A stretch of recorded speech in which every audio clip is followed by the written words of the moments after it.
तो है ना बच्चा है इसका। হ্যালো বন্ধুরা, তোমরা কেমন আছো? চলে আসলাম একটা ছোট মিনি ব্লগ নিয়ে। আজকে আমরা দুই বন্ধু এক নতুন জায়গায় ঘুরতে যাব, তাই দেরি না করে বন্ধুর স্কুটি নিয়ে সকাল সকাল বেরিয়ে পড়লাম ঘুরতে যাওয়ার উদ্দেশ্যে। আমরা যাব মারতাম এলাকায় ঘুরতে, যেটা রানীপুল থেকে 8 থেকে 10 কিলোমিটার দূরত্ব। আর সেখানে গিয়ে দেখতে পাই রাস্তার ধারে পাহাড়ে গায়ে বসানো আছে দুটি মূর্তি, তার সাথে আছে সবুজ পাহাড়ে একটা সুন্দর ভিউ।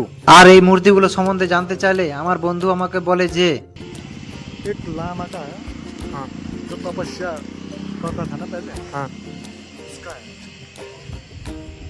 लामा का वो जो पहले का जो है, कितना पहले का फिर भी पुराना है लामा, जो तपस्या अपना जो मेडिटेट करता है ना, हाँ उसी का स्टैचू बना के रख दिया। ठीक है, और वो वाला वो वाला भी वही है, रिम्फुजी। रिम्फुजी बोलता है हम लोग। रिम्पुची। रिम्फुजी मतलब जो बुद्धिस्ट लोग का होता है ना, बड़ा गुरु जो ज्ञान देता है ना अपना चेला का, हाँ वो उसका स्टैचू है वो रिम्फुजिला, जो अवतार लेता है।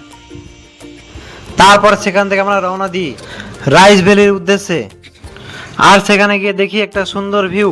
এখানকার ধানের জমিগুলো দেখতে অনেকটা সিঁড়ি ধাপের মতো, যা দেখতে আরো বেশি সুন্দর লাগছে। তারপর বাড়ি ফেরার পথে পাহাড়ের উপরে দেখতে পাই দুটি হরিণ। তারপর দেখতে পাই একটা সবচেয়ে বড় কাঠবিড়ালি, যা এত বড় কাঠবিড়ালি এর আগে আমি কখনো দেখিনি।